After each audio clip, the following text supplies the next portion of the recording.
All right, everybody. We have officially got him, the hardest man to book in best ball, Mike Leone. Excited for today. Let's do this thing.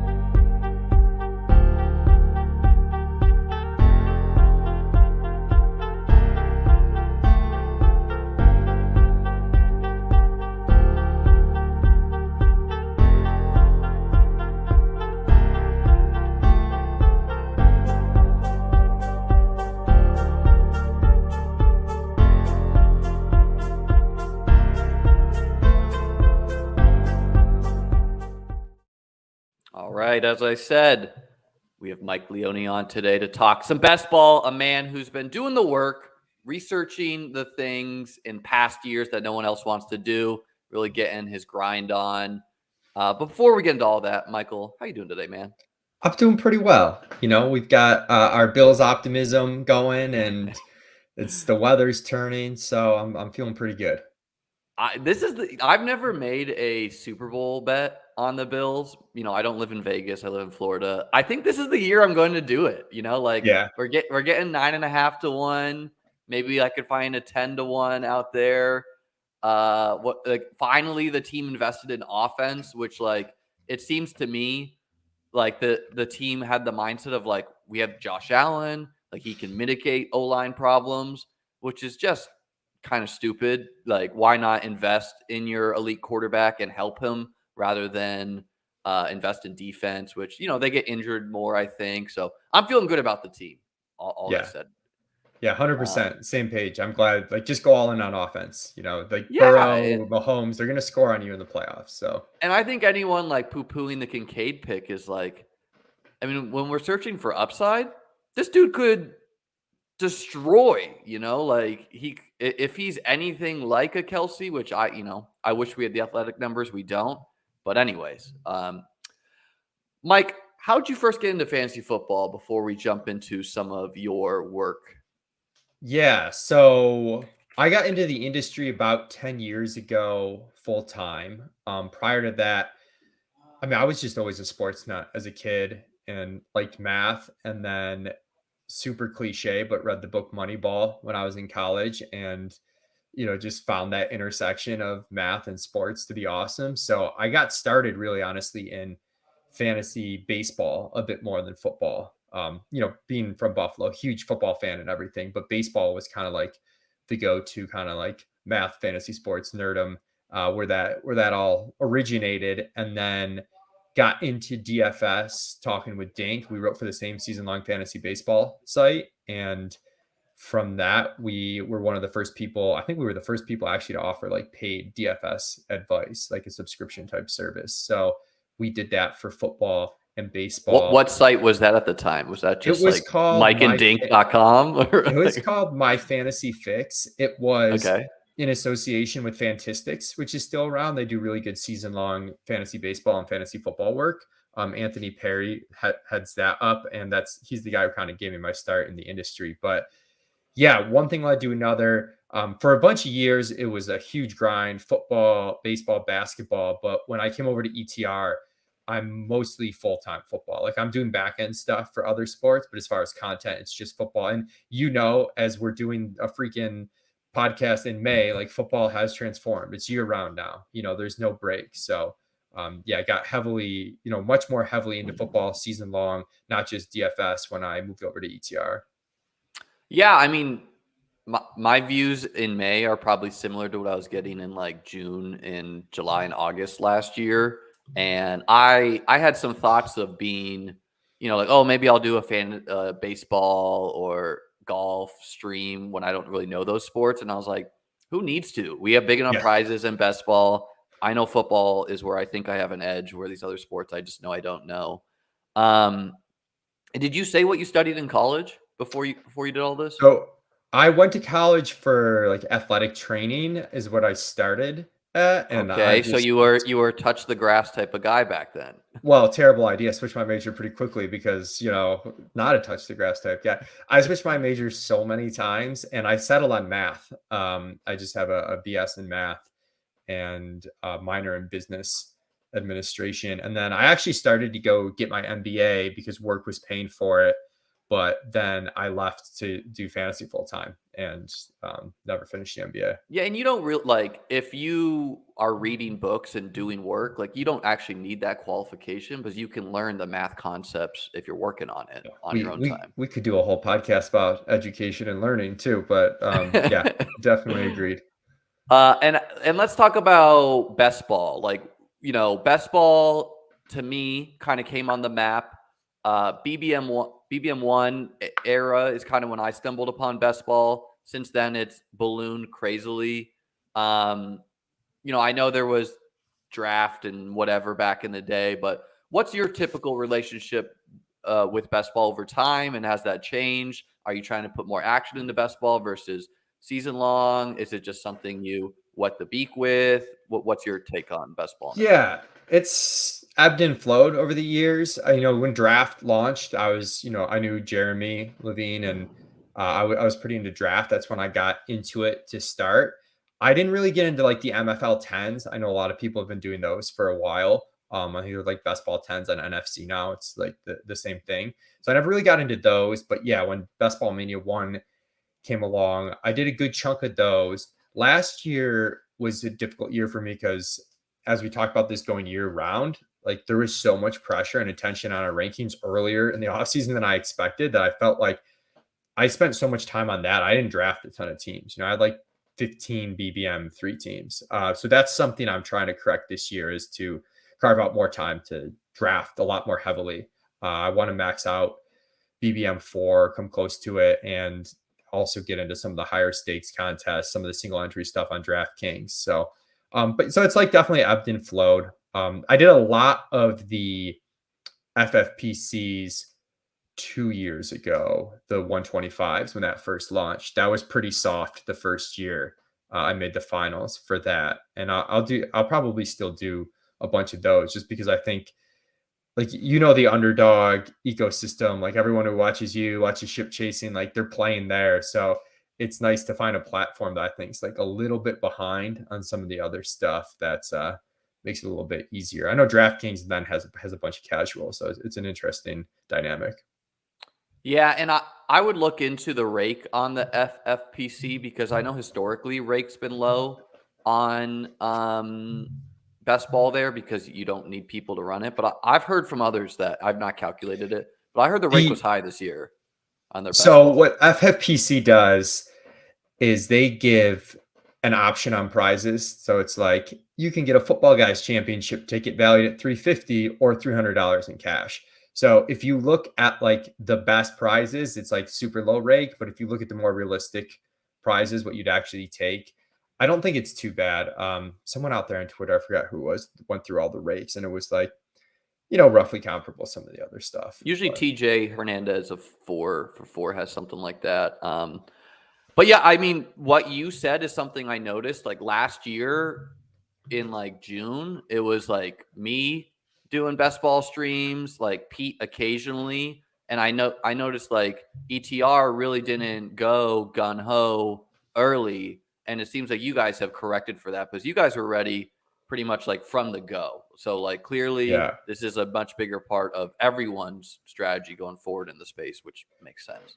Yeah, we had rankings ready early last year, but I don't think we were ready for the attention those rankings were going to get so early. And then, Yeah.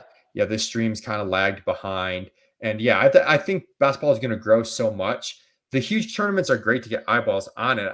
I kind of am interested in seeing it as a replacement for people's like season long leagues over time. I think we're not quite seeing that yet. There's definitely still a big segment of the market that's unaware, but it's such a great game to play because I think it's just so much more fun in terms of like the overall strategy, the ability to play multiple teams and not have to worry about it in season. So I think it's just Yeah. going to grow and grow. Yeah, and you talked about some of the high stakes. You and I are battling in 1 5 5 5. Maybe we'll have time to look at that at some point, show people a peek behind the curtain there. But you've done a lot of work on, I believe you call it your best ball manifesto, right? Can you, now I know this is a very big project of yours. I'm sure it's daunting to jump into and start, but could you just, to your best of your abilities, try to summarize that quickly for me and the audience? Yeah. So essentially, I wanted to take a really deep dive into what was going on with the underdog contest, Best Ball Mania 3 last year, and look at the playoff segment a little bit more. In the past, we've seen a lot of analysis done on regular season advance rates, but there wasn't a ton out there that I thought was good analysis on the playoff stuff. And part of that's because it's such a small sample size. So essentially, what I did is I took all of the teams that qualified for the playoffs in Best Ball Mania 3, and then I kind of treated them as 17 different teams and pretended each week of the regular season could have been a playoff week, could have been a semifinals, could have been a finals. And from there, treating it that way, I was able to extract like a larger sample size in terms of getting at like what the elements of a team, whether it's ADP value, stacking, how those translate to weekly upside. Because if you're looking at just playoff advance rates, it's like, well, Justin Jefferson did an amazing week 16, or like all the tight ends popped off, but they didn't do well the other week. So that helped me get some data. Then I ended up going a lot deeper than I anticipated. So some of this stuff I would have liked to have run over multiple years. Instead, it's all for 2022. So that's one of the slight flaws. But what I was really encouraged by overall is I feel like people that are drafting that are like modestly sharp, like really do have a lot of control over putting out plus EV teams. I was kind of surprised by that. I thought it would be a little bit more of it's still kind of a lottery because it's so top heavy, but like you can get your money in good just by being a little bit smart about ADP value, stacking, some of the things we're going to talk about, roster construction. And it was also really interesting to see like a lot of this stuff we talk about, like what's more important, advance rate or stacking. And it kind of came out like pretty equally as important. And they're also like not as combative as people make them out to be at times. Like you want to try to do both. And there's certainly elements of the new payout structure in Best Ball Mania 4 that add to that, where now you've got a third of the prize pool in the regular season. I don't know if it's a quarter or a third, but around there in the regular season. And now as you're drafting teams, it's like you can kind of be flexible. You can try and build this team that mixes all the elements together, or just based on how it's going, it might be like, wow, people are reaching for all these stacks. Like maybe I'll just have this massively plus ADP value team that has a really good chance of making the playoffs and a better chance of winning a regular season prize, or the opposite. Like there's no ADP value out there, but like I'm able to get the stacks I want and like build super optimally for like, hopefully I bank and I'm able to make it to the playoffs. My advance rate might be like break even, but if I make it there, I know that team's going to be set up super, super well. So you can build teams in a variety of ways, just kind of based on how the draft's going. Yeah, I've typically been who cares about advance rates and that's not really like, I'm not trying to not advance teams, but I take big stands on players. And I was just, some years I'm missing Josh Jacobs in my portfolio. Some years I'm going to have monster advance rates and I'm building teams I think can win the tournaments. It's a hard discussion. And, to touch on something you said, like, oh, you only looked at Best Ball Mania 3 data. Maybe you wish you looked at more. Arguably, no, right? Because like, I understand we always want a bigger data set, but we have to acknowledge that like Best Ball Mania 1 had, like the market just cannot be compared to today, right? Yeah. One wide receiver went in the first round. BBM 2 even I think was like very unsharp because people forget that year the buzz. By the way, like back in BBM 1 days, I was only on DraftKings, so I didn't know about Underdog. And that year was the year you could get Jefferson late, you could get T. Higgins late, you could get Chase Claypool late. And why could you get the rookies late is because, it's the COVID year. The rookies don't have the training camp. So we were getting like, it was just like the dumbest narrative ever. And so I just think the market's gotten a lot, as a market gets more liquid, of course it's going to get more sharp. So it's hard, like comparing past work.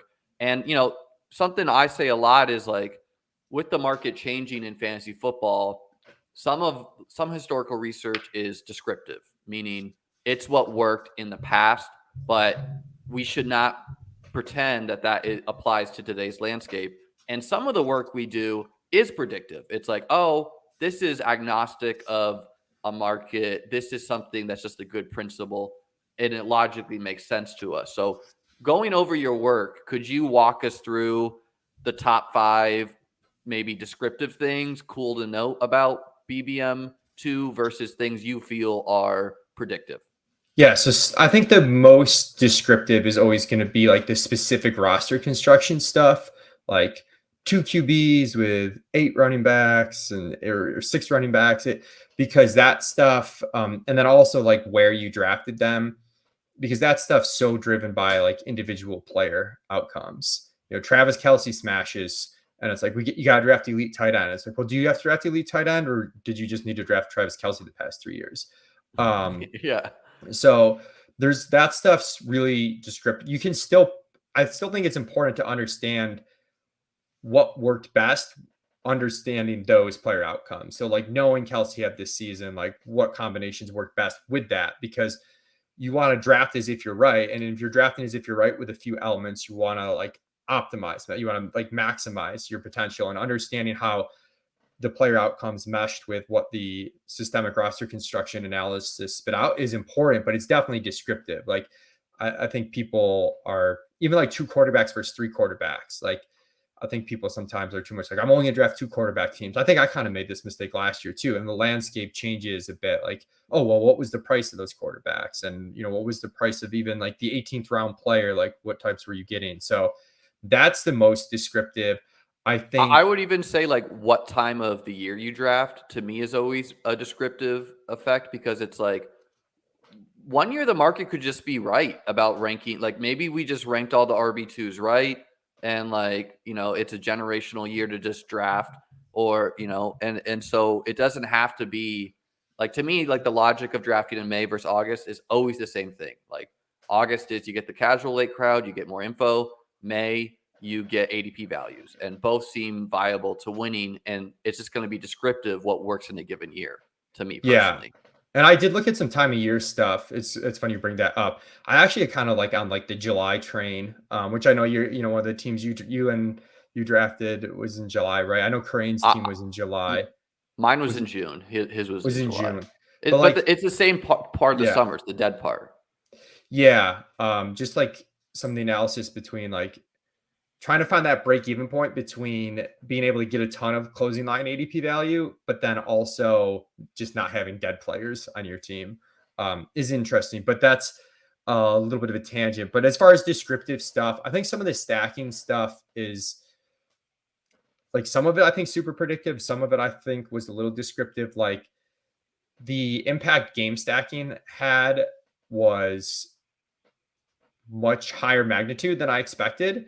And some of it I'm like a little bit questioning. And a game stacking by definition to you is quarterback, wide receiver plus one opponent, or what's a Yes, game that's stack to you? how I did it. Quarterback with any same team pass catcher with any opposing skill player is how I did a game stack. Because And I've always said, like, to me, it's also a game stack to go Burrow, Chase Higgins, and no Kansas City player, because yeah, like that's a game. You're just saying that team. I mean, you have many outs, right? It can be a game stack week 17. They can ping pong, whatever. But anyways, tangent. Sorry. yeah, no, but I was trying to get at like the week 17 stuff and the win rates for like a finals, like when you added in the bring back, like jumped a bunch. And I'm a little bit questioning that like it would really jump that much. I think the overall trend is predictive that stacking is super important and game stacking helps in terms of a bring back. But I think like adding that opponent, like I think that data subjective feel was probably a little bit noisy. Like I don't think the magnitude jumps from like what you said, basically having a really good team stack to just adding a bring back changes that much. And I'm glad you brought up the stacking thing. The other thing that's tough with this is I tried to get at a definition that was like broad enough that it was large sample size, but like narrow enough that it was catching what we wanted it to catch. But there's so much stuff in terms of like stack sizes and stuff that's like, I didn't look at the cost of the stacks. I didn't look at the value of them. I didn't look at like, Justin Fields versus Tom Brady is going to be a Yeah, totally different thing. Mahomes So stacks versus like they should feel differently, right? for sure. So some of that's a little descriptive in the sense that like you still need to think super critically about what you're doing specifically with your stack and like the effort you're putting into it and then the types of players you have that I didn't really get at. Okay, that all makes sense. As anything else you want to touch on as descriptive? I think that was what I felt like was most the time of year stuff, like you said, was descriptive. We could kind of see And that. I think it's just good to point this out because I think a lot of people, like what you led off with, roster construction is something we see as like a Twitter argument or a Discord argument all the time. Like, oh, 2 quarterbacks smash, like that's clearly what you do, or 8 running backs. It's just like, okay, this is like you guys you're almost doing yourself a disservice knowing this knowledge I because know. you want a crutch, right? Like the thing is, people don't want to. We want things easy on us, and we want an easy way to think we're doing sharp stuff, and we need to like take the next step and actually think through. Is this something that's going to repeat? Like, does this make sense, right? And like some of it I think does, and some doesn't, right? And to that point, like one of the interesting things I found is we tried at the end of this best ball manifesto. Sam Walzak, one of the data scientists we hired recently, built a model to kind of take into account like all the team factors and like spit out sort of like an expected value on them. And some of the teams were like, didn't check all the boxes, right? So it's kind of like about how it all works together more than like trying to tick those specific boxes. I have to have 2 quarterbacks, I have to make this stack. Like there were teams that sort of like got there in different ways. I mean, most of them had like pretty good ADP value and some level of stacking, but especially in terms of the roster construction, there were different ways teams got there. There were 3 quarterback teams that really spit out pretty well in that EV, despite like all the cohort analysis being a bit more favorable to 2 quarterbacks. So you definitely have to think critically for that. Yeah, and like I think that's pretty. For me, it's easy to do. It's like I think 2 QB makes sense versus say if you're choosing between 2 QB or 2 tight end or 3 QB or 3 tight end, like to me, logically, what makes sense to me is I would always rather have 2 QB, 3 tight end because the quarterbacks separate less and the tight ends are more variance and touchdown dependent, right? So like I want more bullets at it. Now they're also lower scoring, so maybe that's like an advance rate factor in there. But like to me, that's like logical application to research you did. Let's jump into the predictive. Like these are the exciting things. What are the top 5 things or so that you think were predictive from your research? Yeah, so there's 3 I think really important ones, and one stacking in the playoffs. I No think there's a brainer. visual that one of the tweet Which threads I did on stacking any rough that date for me to pull up here? I think it was the one that we had pulled up before the show, but Okay, let's jump that on there.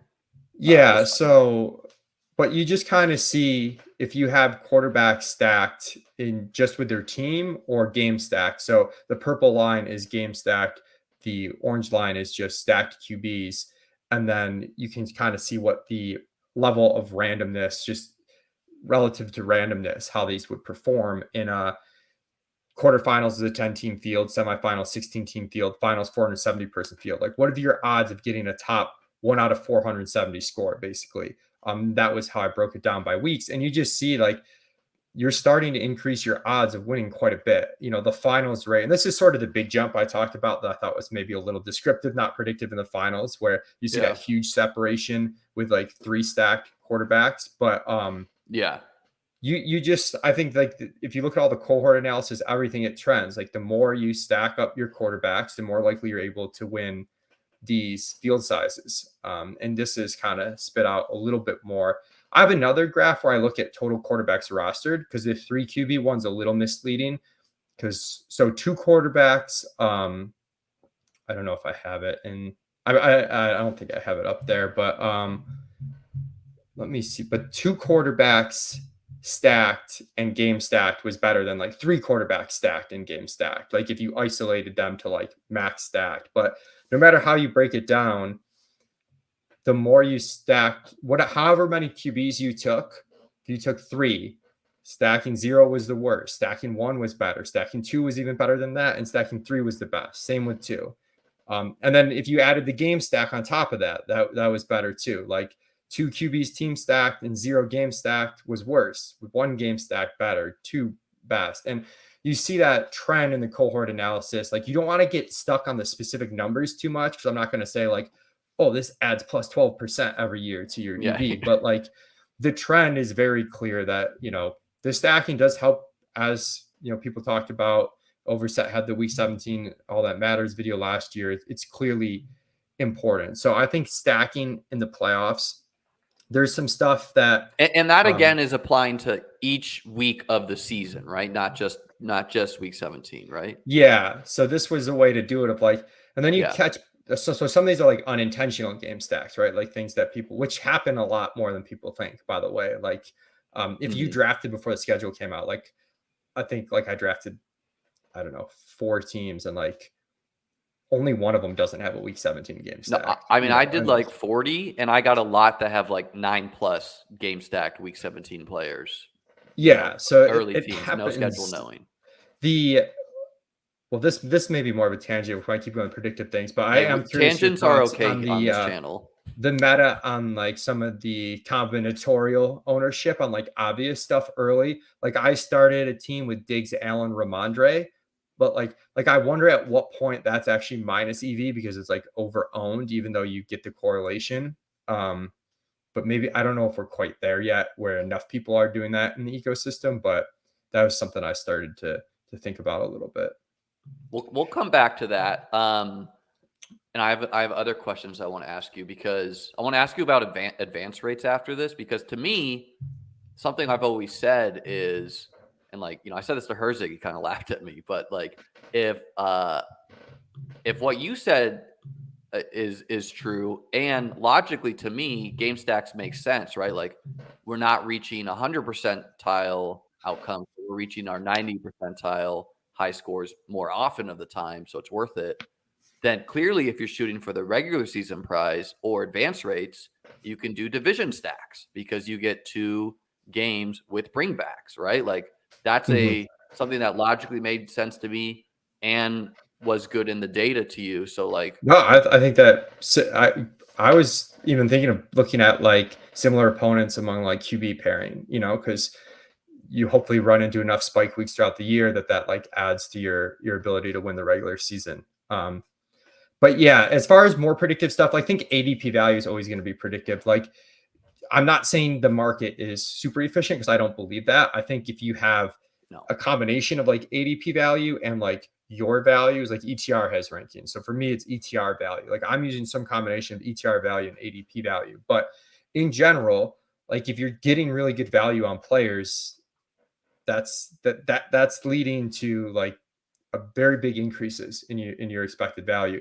It affects advance rate most, but it also affects your upside in the weekly playoffs as And that's a well. feel thing too, because like early in the season, right? Like ADP, like you just know the guy who's falling, right? Like I have a good feel, like okay, this guy's a round cheaper than he was yesterday, but I know he's going down. Like Dawson Knox when he opened as like an 11th round pick, I was like, okay, he's in the 12th today, but I know he's going down to like the 15th, right? Yeah, Versus like a guy like Mark, any rookie like Mingo, like and then it's also like how did you apply that to like May drafts because ADP value, did you do I did what it their both ADP was in ways. August or what it was in the draft, right? So I did it both ways. I looked Okay. at closing line ADP value, so the final ADP value relative to what you got them at the time of the draft. Obviously, that's more predictive than real time ADP value. But the real time stuff wasn't as far behind as I thought. There's some uh, the expected value. Let me just Because it find. correlates with the closing line value Well, because the that's the majority other of point drafts I want to make. are Like, if you're drafting now, and like let's say you've got someone that you think is going to shoot up in value by 2 rounds. If you also get them at the time of your draft around behind their ADP, your closing line ADP is now like 3 rounds instead of yeah. like, so like, so you might be thinking like, oh, this guy's going to jump 2 rounds, so I can take him around ahead of ADP. I'm still going to get closing line ADP. But I then do you're that all the capped time. but then you're Yeah. sort of capping your upside on the closing line ADP value, right? Like if you actually wait and play it, you don't want to like get too greedy because you want to be overexposed to these types of players because you like them and you think they're going to go up. But like you really, and I think that stuck out to me was like that. Like, I mean, it seems like obvious, but like the correlation between the real time ADP value and the closing line ADP value is obviously, quite strong. But I kind of It bucketed teams into like 10 percentile segments. So like bucket one is the teams with a best 10% of ADP value. Bucket 10 is the worst 10%. And your expected value increases by like 50% if you're in the top bucket, and then like decreases by more than 50% if you're in like the very bottom bucket. So it's like, I mean, those are pretty huge swings. and you feel that sometimes. Like when you like, I know for me, like when I get some unique ADP value at the top, like when a guy falls around he shouldn't, like you feel like, oh, this is a good team. And And it I changes wanted the way you can construct the team again, like because you've got this value and you're drafting as if you're right. Like now you can maybe devote less resources to this position because you got such a good value or something.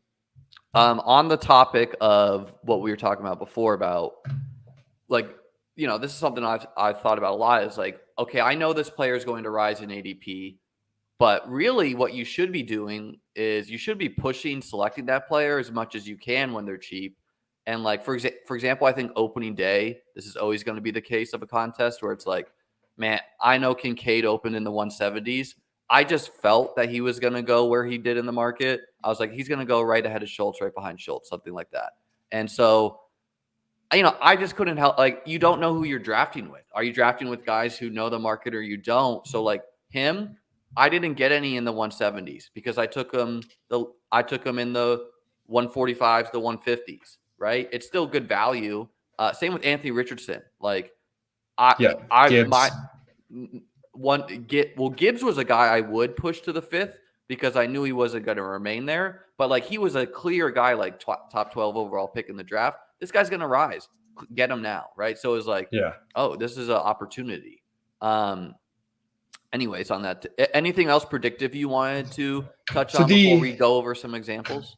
this specific roster construction stuff I mentioned is descriptive, but I do think in general running back versus wide receiver spending is predictive. I think we've seen it over multiple years. I think the thing with running back spending is like there's always going to be a cap. Like we've seen different years, like early running back has done really well, or last year zero RB absolutely smashed. So I'm not saying like one of those strategies is better than the other, but it's always mantra that a lot of people have said. I've said it before. Like you could draft a lot of running backs, or you could draft running backs early, but you can't do both. Like you get capped out, and I think it's really important to understand that. So like if you're taking running backs early, you might have to bypass some really good running back values later just because you're going to get capped out. Like you just can't get caught way behind at wide receiver. And that's also changed over the years. You talk about BBM1, BBM2 even. You were drafting starting wide receivers in round 16 to 18. You were drafting like upside rookies late at wide receiver. So the quantity over quality approach at wide receiver was a lot easier to pull off than it is now. So I think understanding that, I still think there's some guys this late this year. Like this is a weird market this year, I feel, because yeah, I'm not like discounting there's it some totally, but it's certainly morphed overall. absolute like we're no longer getting T Higgins in the 18th round, right? Like No. or we're not getting Jamar Chase in the 6th, right? Like those aren't Yeah. happening Oh, anymore. Jamar Chase. That was my best year. Chase's rookie year. I wish I could draft that year over again. Last year Yeah. was a little, but yeah. So I think that point,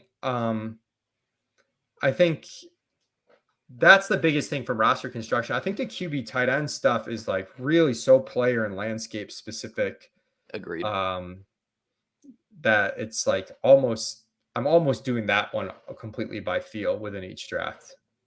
I don't. Yeah, and I think it's good to recognize, right? Like we shouldn't try to be like we have the tight end strategy of 2023. It's like no, whoever falls into the end zone is going to be the nuts. Take like, and this is something as someone who takes big stands on players. My biggest stands are generally at wide receiver because it's a talent based position where I feel confident about who can get volume. It's like it's not going to be a shock when who's going to be good at wideout. Whereas like running back and tight end, I'm a lot more flat because who stays healthy, who gets the Mhm. usage, who falls in the end zone. Like I don't think that's as easy to do. you know? Yeah, and I think too, me and Corain did one of my favorite episodes we did together on Establish the Edge was talking about like kind of maximizing your edge. And I think like the big thing with a lot of this stuff is you kind of want to find where your edge is at, go in on that heavy, and then like, but then like don't be too prone to being overconfident in like the ancillary part. So for you, like your edge, you're at wide receiver, you're going heavy exposures there, but you're not going to get burned by like being overexposed to certain running backs, tight ends when you that's not where you're finding like your key edge, so to speak. And um I like that you take really huge stands on players. I think people think like I'm anti doing that because I'm generally a bit more diversified and like think to the ADP value, but like one isn't necessarily like there's no mathematical reason that like one is necessarily better than the other. One might be like a little bit more variant than the other, but like Yeah, it's a variance question.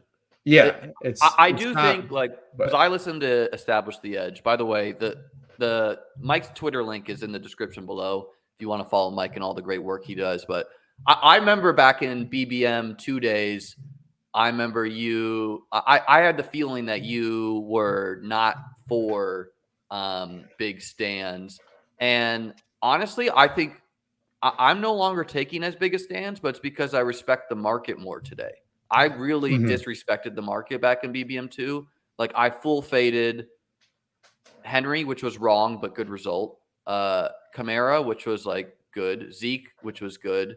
And then I really went heavy. Like I had a bunch of Mike Williams, a bunch of Pittman. These guys were like really cheap. I had a lot of Gabe Davis. Like I just didn't respect the market that much. This year I don't feel the same. Like I like Gabe Davis, but I also like Deontay Johnson. I also like Traylon Burks. I also like Hollywood Brown. So it's like I don't Yeah. feel as confident that he's just like out clipping the guys around him, you know? Yeah, and I felt like too, like some of my edges may be more like macro strategy. So like I don't want to be at the whim of like, oh, I took 45% this player when that like I didn't feel like that's where my edge was. So that's where like I personally am probably not going to be like heavily exposed, but like I'm not against it. And I'm probably more on like I'll definitely have big fades. Like I'll have that more than I'll have like And that's easier, right? that's it's definitely easier. Like I mean, I drafted a bunch early, and now I'm kind of waiting a little bit before I draft more. But like DJ Moore's price out of the gate, I'm just kind of like, if he Easy beats me, he fade. beats me. Like that's But here's you the can't cover everything. Like here's the hard thing is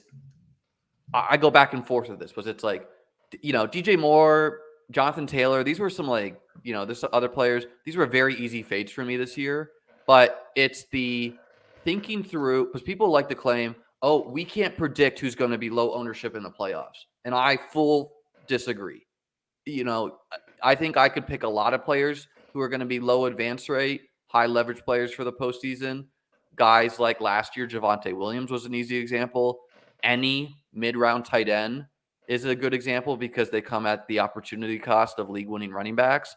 So that by nature, they're going to be low advance rate playoff hammers. So it's like, Cam Akers. That was a guy last year I don't think was like I don't think I would have been like he is like, if he beats me, he beats me. But DJ Mhm. Moore is like, I'm very confident he's going to be probably low advance rate. But I don't know. Bears, I like the Bears playoff schedule. I like that they get the Falcons week 17. So it's like this equation of how do we value now, and some people would say, oh, you're naturally going to get low advance rate players due to injury, et cetera, which is true, right? But Yeah. like, should we ever take these guys knowing they're bad bets to be advance rate monsters in the round? And it's like Um. probably yes. Yeah. I don't know. I think I'm there with like someone like I don't know a Jamison Williams like fitting a certain build where like you're missing games and maybe the ADP is not like totally accounting for that and but like you feel pretty good about your team. Like this team can take that on, sort of thing.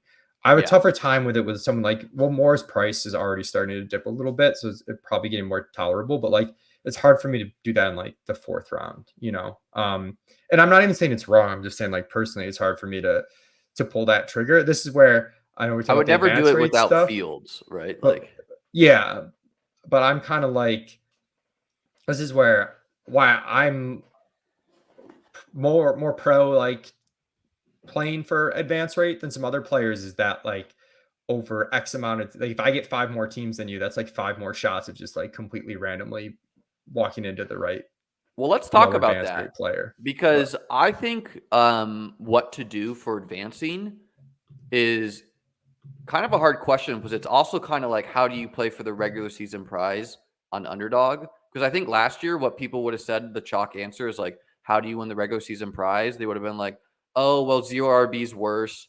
You just can't afford to be buried at RB. And of course, it was it was probably a unique landscape where all those mid round guys just smashed and Josh Jacobs was free.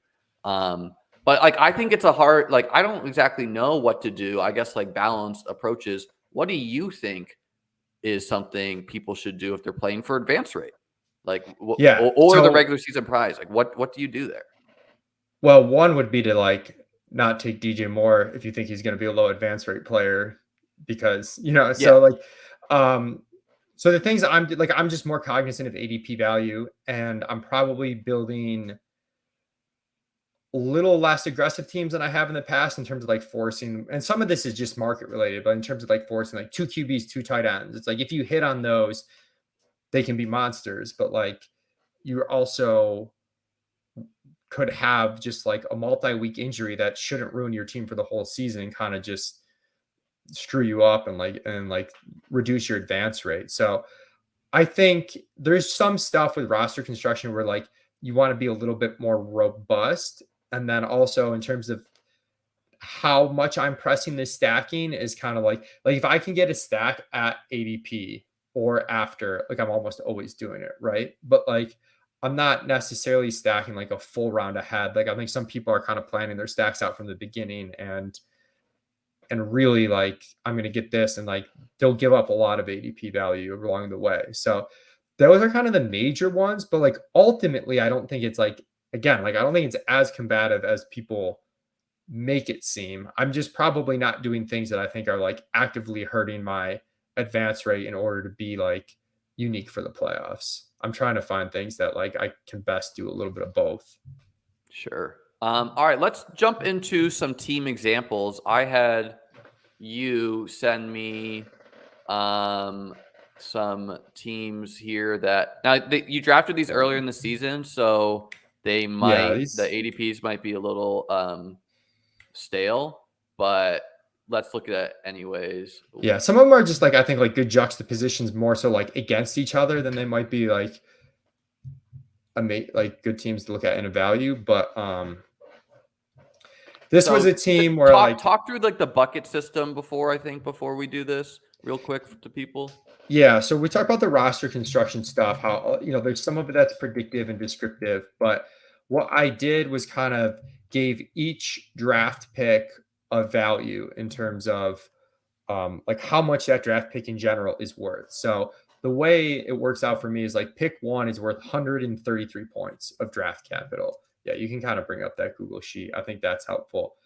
I have these other columns in here to just kind of see how it was derived, but I basically took the average points scored above positional average for each draft pick and then, kind of force fit it on a scale, and you get from like 133 down to 0. And this is useful because we know, getting 10 spots of ADP value from pick 10 to pick 20 is like way more important than 10 spots of ADP value from picks like 180 to 190, right? And so this captures that. So I use some of this to one, just measure how much your ADP value is actually worth in your draft. And then the other thing too is just looking at positional allocations, like how much you should be devoting to running back. So running back last year, as I split it up into 5 buckets. So bucket one was like the top 20th percentile in terms of spending draft capital at the position. And like as you drop down to bucket 5, advance rates were just better and better because investing in running back last year in particular really didn't pay off. So that's some of the analysis that you can do from that. Yeah, like I'm surprised these numbers aren't hurt by like JT failing or anything like that because it's like So it is a pretty. little bit like you can kind of see in like C2, for example, like pick one actually gave you less points above positional average than like pick three. But like when you scale it out literally at the end to kind of, we know in general, pick one's going to be better than pick three because Well, the general trend is that I way. mean, good to point out that like when JT doesn't get hurt, these numbers are even bigger. right? So like that Yeah. the edge is even bigger than what fit last year's data. Um, Yeah. okay, so with that in mind, you sent us a team here. So you got this beauty with Tua, Goff, Desmond Ritter, who's going to be the backup to Tannehill. And then you got Cam Akers, Penny, Elijah Mitchell, Kendry Miller, Chuba Hubbard. You got a gang of wide receivers with Tyreek, Amon-Ra, Smith, London, Jameson, MVS, Wandale Robinson, who is probably not playing. I have no idea. Chosen Anderson, that low ownership spike week guy. Hawkinson and Pitts, so double elite tight end. So Yeah, so this um, this is a weird draft that I had to feel through. Like this is not typically how I would construct a team, which I think makes it a little bit interesting. I think the things that are typical is, you like having the heavy wide receiver investment if you can get it at the right prices. Um, and being able to stack Tua with Tyreek was great. Getting Goff with Amon-Ra was great. I haven't taken Hawkinson a lot. I got him after ADP. I like Pitts a lot this year, and it just fell in a weird spot. Like I know this is my only like two tight end early team, and I kind of just went for it. I thought I could make it work by having like a pretty risky running back room. The biggest question mark is round 18, and probably should have taken a 6 running back, but I I agree. also like had a tough time not taking Ritter with Pitts and London. So that was a tough decision point. This running back room probably could have used the extra dart throw though. Yeah. And like you pointed out, Wandale, I probably should have gone running back over Wandale. Even I'm in my Agreed. head, I still struggle not taking a ton of wide receivers. But if you looked at the data last year, and again, don't want to overplay last year's data, but even 6 wide receiver teams when you invested early did really well. So I need to be I more did open. that last year a lot, like 6 and 7, and I noticed there's some data people that's now like recognizing this worked. Where it's like, to me, what you said about running backs earlier, where when we like, it's two things. When you can go quantity, you can start with quality and then not do a lot. Wide receivers the same thing. Like I think you, to me, are like too strong at wide receiver here.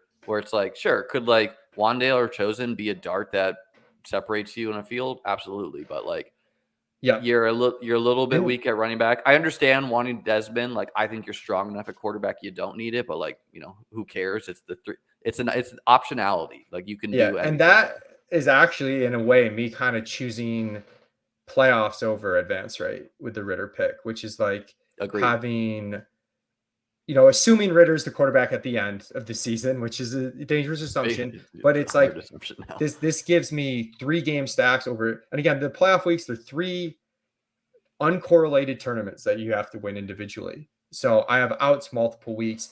In hindsight, the biggest poor pick is the MVS Wandale turn was just unnecessary at wide receiver. I took Chosen to just get a little bit more stacked there late, and that's where I'm thinking of like kind of a unique player in the playoffs. Yeah, I think it's But a great pick because he's gonna be on less than 5% of teams. So like yeah, all you need, you're drawing live. so the But problem really is Wandale MVS needs to be a running back, maybe even 2, so one of these guys needs to be a running back. for sure. Agreed. I mean, you literally with this group, you could stop at 6. You could probably even stop with 5 and just let Jameson come in. Uh, Now your buys are overlapping a little bit. It'd be a little thin, but um, it's a little bit thin at running back. But how would this play out in your bucket So rankings I mean, system? running back draft capital is going to Is this be like a like 1 to 5 scale, 1 to 3? How'd you do it? yeah, I did 5 buckets of running Okay. back. So so just to put the average running back draft capital of bucket 5 of a bottom 20% team was 170 points of draft capital. So if we're looking at this, can you give me the pick numbers and I'll just do this 77. Pick 77, pick 125, pick 140, pick 149, and pick 188.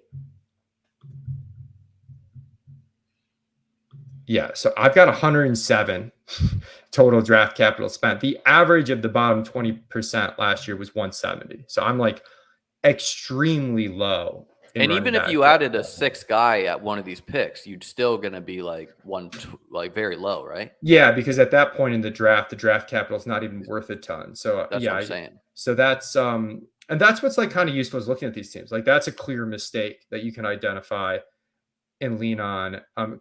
and learn from it. Because it's funny because a lot of my teams before this, I did draft a little running back heavier, and then I didn't get the quantity here that was needed. So it's an interesting team. Like I think there's some mistakes. I think there's some stuff that it I mean, shows this like team can work. Like, you just need Penny to be like a 10 touchdown guy. You you got need to run Cam Akers pure. to be Josh Jacobs. You need Mitchell to get 6 or so touchdowns. And you need Miller to kind of be the guy in the Saints and Chuba to be the clear 2. And it's like, and then you just smash at wide out and tight end and quarterback. So it's like, yeah, you don't even need that many points to get in there.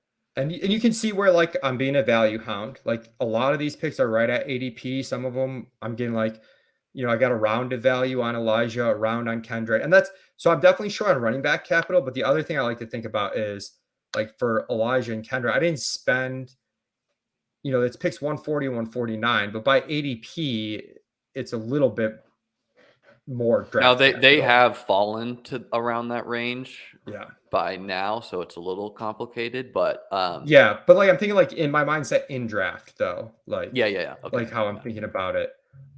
So yeah, there's some flexibility here with like the double tight end. Wouldn't normally do that. Wouldn't normally make it a 3 QB team, but I like like it. cognizant of the playoffs. But then yeah, also didn't think on my feet enough with the running back investment versus wide receiver. So some good, some bad.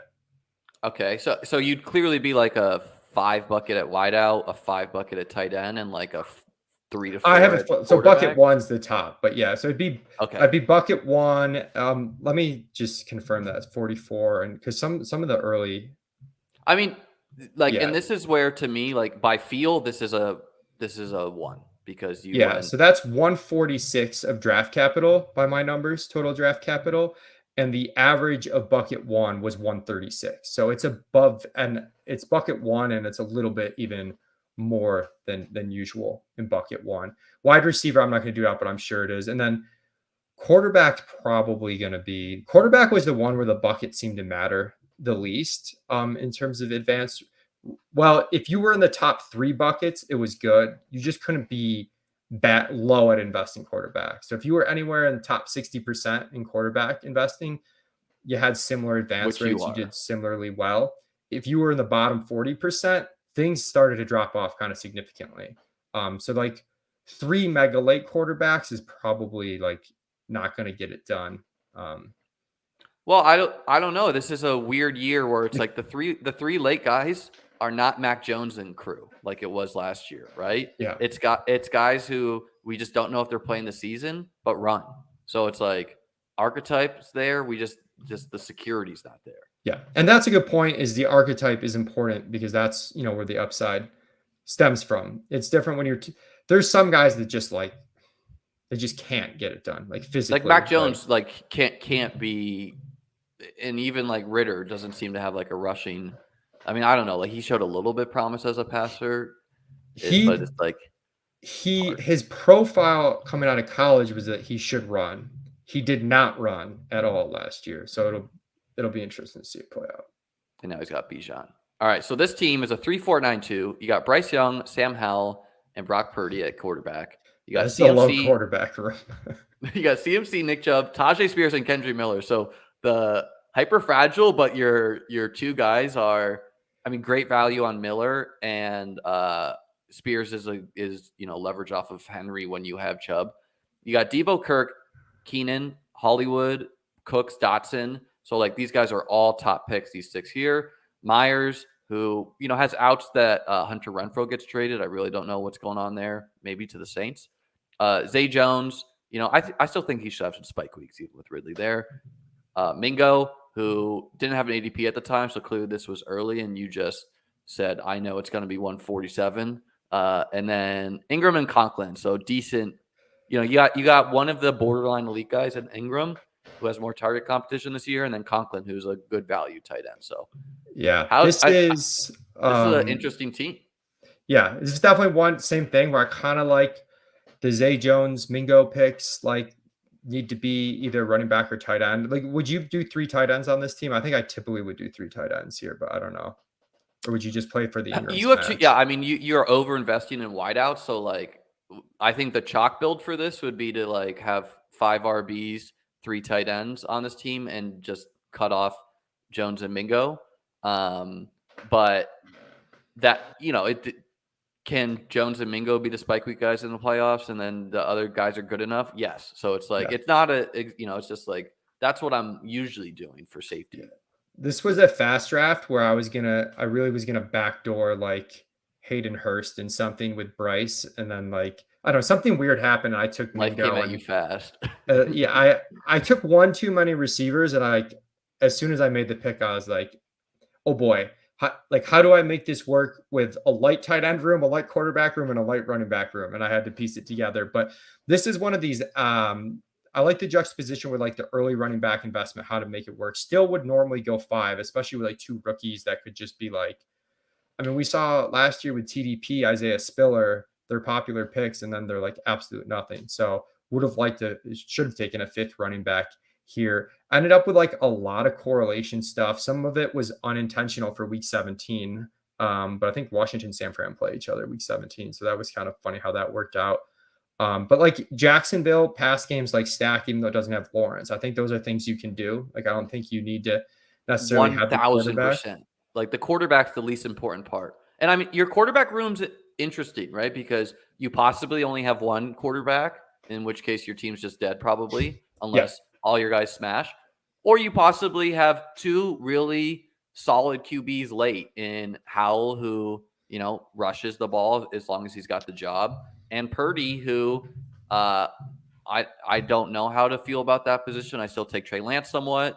But like I take Purdy occasionally too, because it's like, I mean, he's had spike weeks. I think the market is overly assuming that Purdy's just gonna totally regress, and like he probably is, but like what if he's actually good? And this was also, we're pretty low at ETR on the San Francisco pass catchers, and this was kind of a spot where in round 3, this is where I'll adjust in the room, right? Like that's a bad pick at ADP for Debo.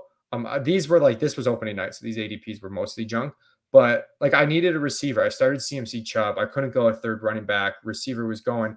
So I took Debo, even though like I think he's probably like a bad pick at value there, but like I needed the receiver investment at that point. He's a plus investment at the amount of CMC Debo teams is like 0. So like the combination edge by itself makes it fine. And it's so you're reaching half a round, not like 4 rounds, Yeah, and being weak at quarterback and having those 2, I thought Purdy was a slam dunk, because again, I think there's a better upside case and then people realize for him. So yeah, you see like a similar thing where like I'm getting the stacks, I'm getting the correlation, I'm cognizant of wide receiver spending, but also I haven't made the full adjustment on wide receiver quantity yet, where I've just been taking like one too many wide receivers on these teams. But different feel in running back room. Do we want to look at some of the ones I drafted this year, or some of my past? I think let's do that. Is interesting. Let's look at the ones for this year. Let's jump into some of. We were going to look at my teams that won, but it's kind of hard. So, all right, we have a fun game here. We have best ball. How do I find this? Completed. 23 season. All right, I have 59 entries. So you just give us a number, 1 through 59. So you're going full barbell, huh? Well, I'm also going to be in Vegas for a month and a half when you can't draft. So I'm getting some action down now. So I'm going to be out there for the World Series. That makes sense. So just give us a number. Someone in chat, or Michael, how about you choose the first one here? What team do you want to see? 29. 29. All right. 29. This was drafted on 5-2. So the beginning of the North. So this team is actually kind of annoying to do on desktop versus you can't like pull the team nice. But let's see. Can you get the draft board or no? Well, this is. So it's a 2-6-7-3. My quarterbacks are Deshaun and Bryce Young. My running backs are Pollard, Ramondre, James Conner. Got good pick ADP on him at this time. 94. He's since risen. Yeah, that was a really Jalen Warren, McKinnon. He was a guy who he was in the 200s, but I was just so confident he was going to rise. Took him at 171. Chuba is my last guy. My wideouts, I only went with 7 of them. We got Chase and a falling Cooper past ADP to go. This was we didn't have schedules yet, right? So this is like maybe they play. They're in the same division. We got Mike Williams, really great value on him. Hollywood Brown, Quentin Johnston. So I'm stacking up the Chargers without Herbert. Zay Flowers, just, first round rookie, past ADP, and Mingo, who I reached for to stack with Bryce Young at the time. Oh, the Kincaid reach, classic And then Liam. Kincaid, Hurst to stack, and Luke Schoonmaker, a guy who is second round draft capital, going to be on probably sub 5% of teams unless we get some camp buzz there. Potentially a total 0, but it doesn't matter what he is. So how would this rank in your buckets? Like pretty strong at running back. Like if Deshaun hits, it's good enough at quarterback, but like wideouts feel strong. What were the 2 QB picks? 70 and 142? Yeah, and that's where it's like we just need to like Deshaun specifically. It's either he's back in the Allen Mahomes tier, right? Or like Nick Chubb is getting all the touchdowns. It's hard to say with him, right? Yeah.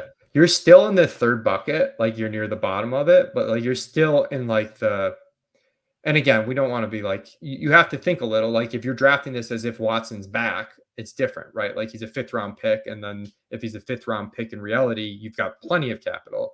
But even still, you're like, fine there. I'm assuming I feel like the opposite of my team. Like I think I would have taken one less RB and one more wide receiver on this team. Well, I think the RB was the stack too with Young. Got it. And it's also like stuff gets a little tricky at the end. It's also it's a more of a playoff pick to take the extra RB because it's like if Chuba can give me a spike week and Ramondre doesn't, it's trying to sneak in one of my studs at low ownership is how I think about it, right? So like no doubt my running back room is strong enough, but I only need 3 wideouts. I like every single one of my wideouts, right? Like I got 4 relative studs, 2 first-round rookies, and a second-round rookie who's got a lot of opportunity. So like I don't feel weak enough at wideout there.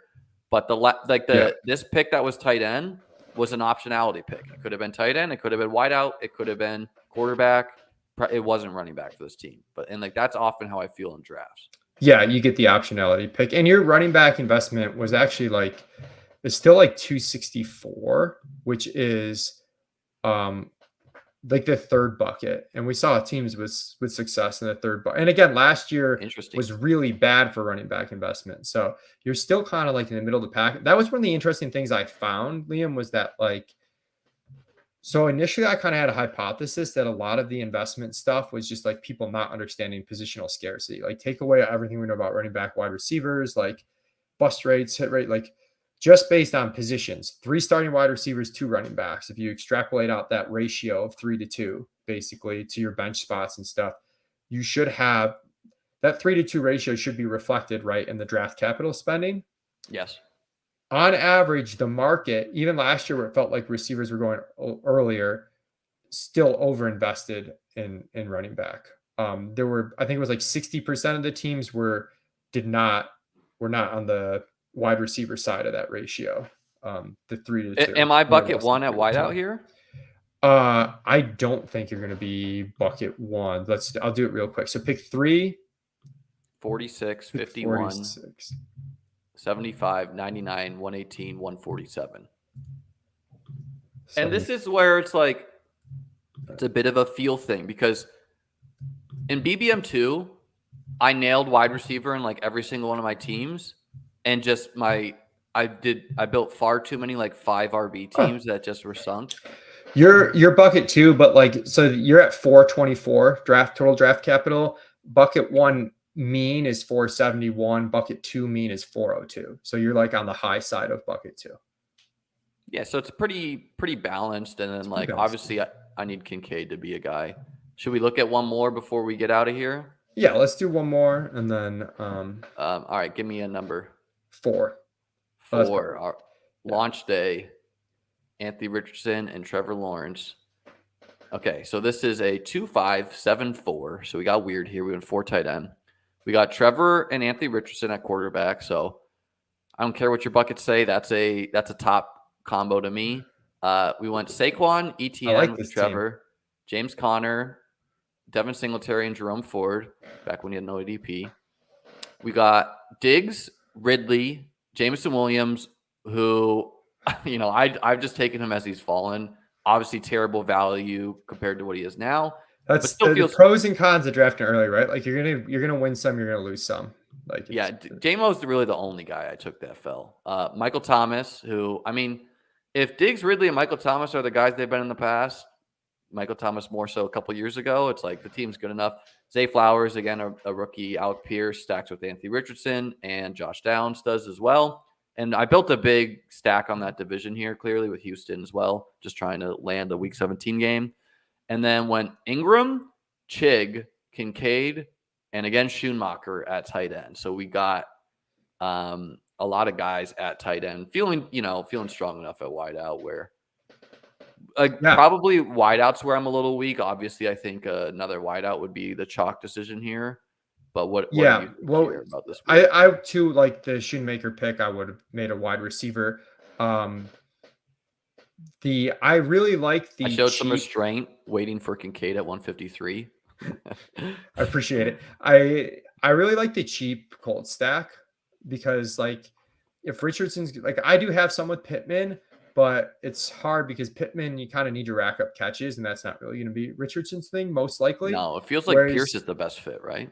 yeah, you get the downfield big play guys in Pearson Downs at cheap cost, right? Too like the correlated cheap cost. I like that a lot. So I think that makes a lot of sense. Lawrence, we're really high on his pass catchers and a little low on Lawrence, which I know is weird. It's just kind of the way I'm things the same score. way, but like I'm Um, just like closing my eyes and picking it because the when way I you view get the stack, yeah, when you get the stack, it makes sense for sure. I've got Lawrence. I'm not taking a lot of real early quarterbacks right now. So Lawrence, Herbert, Lamar before he came up were kind of the ones I was taking more.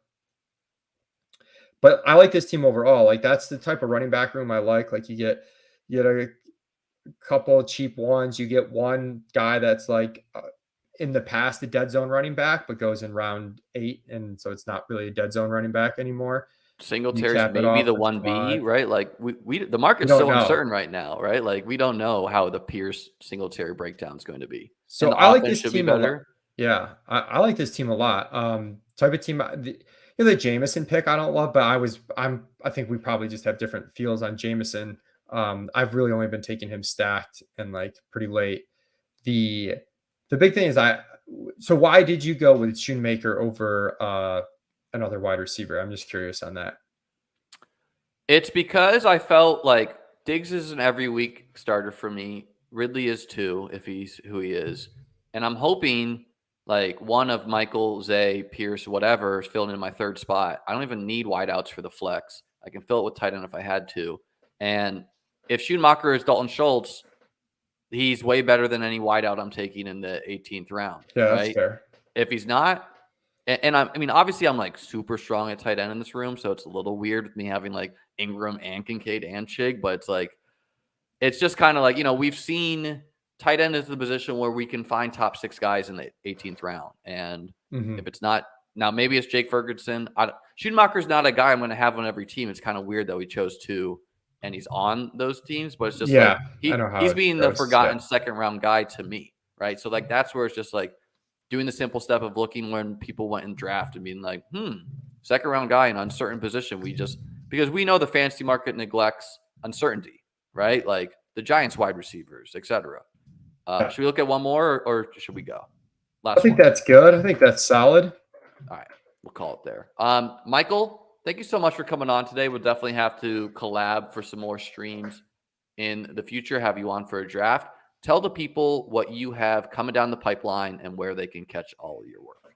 Yeah, you can catch all my stuff over at Establish the Run and also the Establish the Edge podcast, kind of working on taking what I've done with the Best Ball Manifesto, which is, very much a look at 2022 and applying that to 2023. And, with the different ADPs, a little bit different price structure, how we can kind of take that information and best apply it to this year's landscape.